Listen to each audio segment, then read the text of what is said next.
dark character, dark central character with a dark subplot and a dark world. It's cynical. It's bittersweet. See, my job. And it's interesting how people take to that sometimes, because I think the danger very often is for us to make everything politically correct in entertainment, and certainly, and say, well, gosh, this character's really dark, and this character's unrelenting in terms of his do people not like him? Will they like him? Will they hate him? Yeah, I mean, you've got to allow that to function. You've got to allow the book to unfold, and I think it is constantly forgotten. There's a constant battle about discussion, I think, where frequently there are too many opinions from the wrong side of who say, and can actually easily push somebody off balance, i.e. push a director off balance, or push a writer off balance in terms of saying, go, and they'll lose confidence in a vision.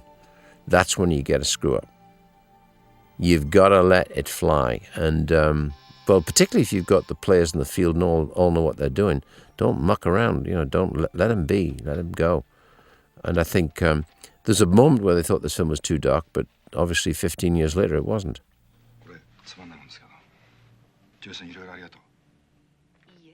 All those great old novels, the detective novels, and the favorite detective characters is usually damaged goods. People are fascinated by that.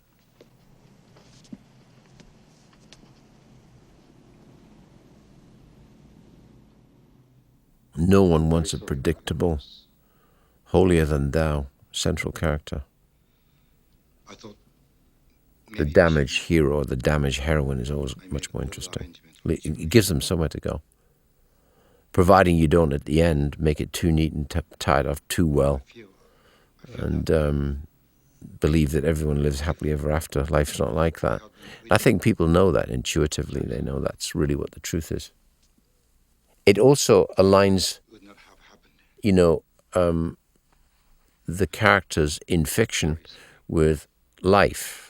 And the alignment of fiction and life is probably what creates that intermediary ground, which you could loosely call art.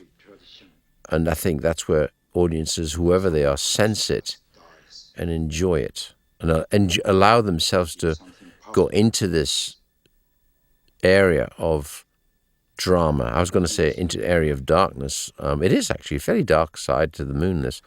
And like to enjoy it. They enjoy going into this world. It's not necessarily what their lives are like, but it might touch on it. If they haven't, it's vicarious. It takes you in. Takes you in and lets you out, because you can always stop the TV set, stand up and go and have a beer in the kitchen and resume if you want. That's the beauty of the digital world, is you can actually leave it alone or with the touch of a button, or resume.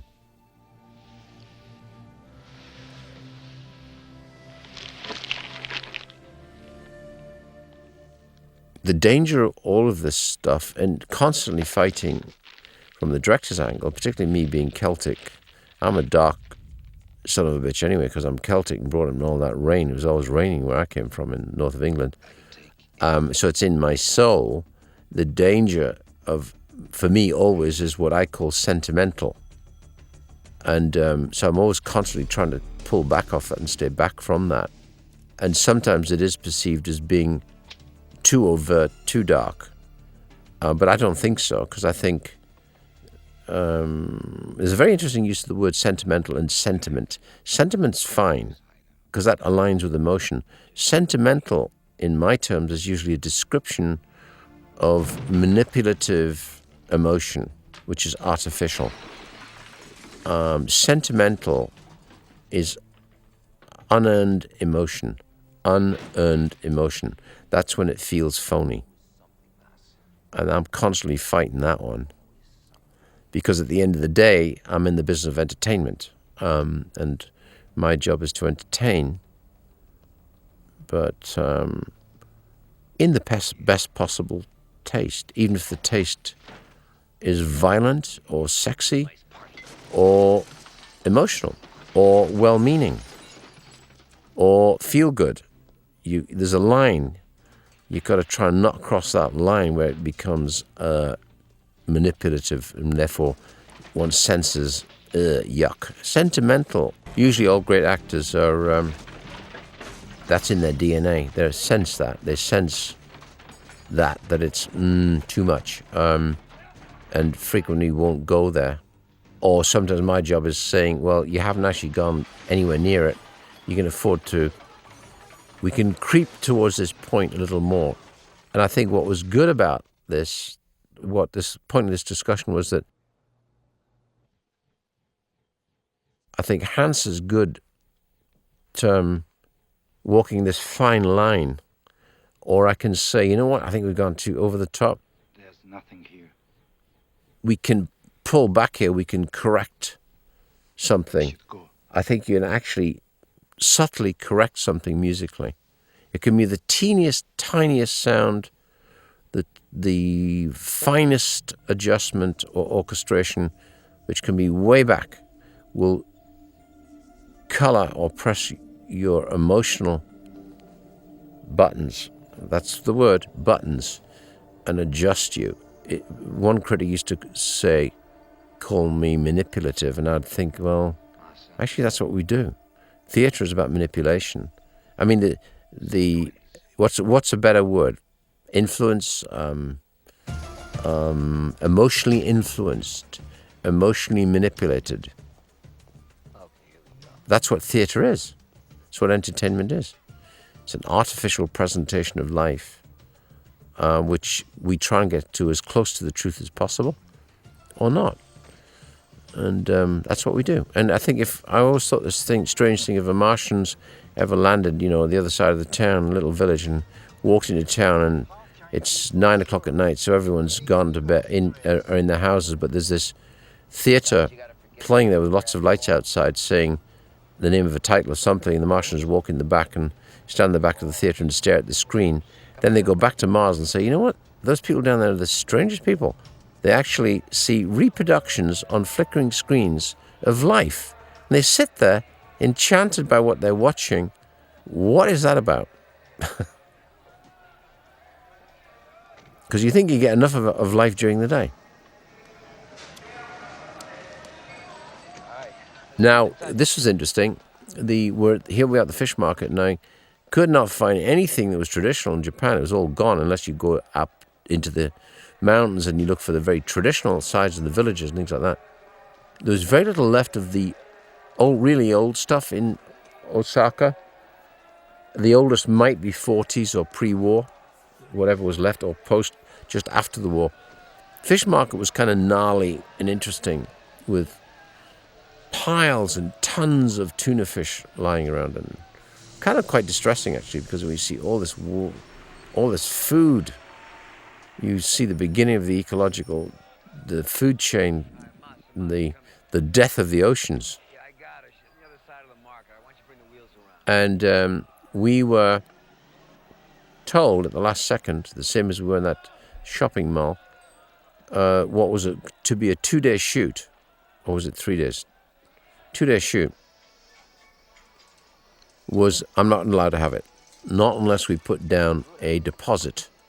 Stanley's telling me this, white-faced and furious, of $250,000, which means you put down $250,000, you can forget that. You'll never see it, because they'll think of, against damage, you can forget that. They'll think of all kinds of reasons of damage, and suddenly we'll never get back that $250,000. So, and I said, well, what's the alternative? We have a deal. We've had a deal for 2 months. He said, well, the deal is you've got to shoot it all in a day.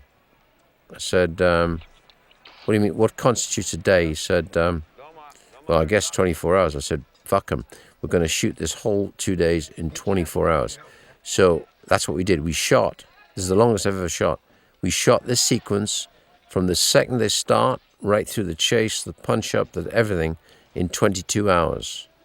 We went in that in the evening, was it, and came out 4 o'clock the following afternoon. I've never been so tired in all my life. But it was actually interesting, because it was like the gauntlet on the ground, us saying, I can do that. and them saying, no, you can't, and we did. It became like a competition. It was like really interesting. This to me was like shooting a rather large documentary. You literally have to walk in, say, right there, sitting here, let's light here. How long? An hour. Okay, let's go. I'm going to go over here and I'm going to be shooting walkabouts while you're doing this. It was very competitive, which at the end of the day, you have to enjoy that. I like it. The length, oddly enough, discussing with the producers, got longer rather than shorter, which was kind of usually not the usual way things happen. That's where I think a producer becomes very valuable, because whilst they're there, they're not there in the same way as the director's there, who literally is living, breathing, sleeping, thinking about it. And there's a very dangerous point where it can easily get into burnout or overkill. Boredom is a better word, where you get, bored with certain kind of parts of it and says, I don't need this, I don't need that. And that's dangerous, because sometimes some of the most engaging films can be talking heads. So that's a lesson to remember. Engaging films aren't necessarily all about action, crashing cars and jumping up bridges. It's a combination of things. To me, true dynamics are really about information. One set of information in relation to the previous information, or what is about to come, or what has been before. So it really lies in that very important document called the screenplay. Screenplay is really the blueprint. If you can ever get that right before you shoot, then it's absolute money in the bank. Now that sounds naive, because you would be amazed the number of films that are commenced, where the screenplay is nowhere near what it will be, and therefore later it will be rebuilt or saved or not in the editing room. I think everyone admits to that and is aware of it.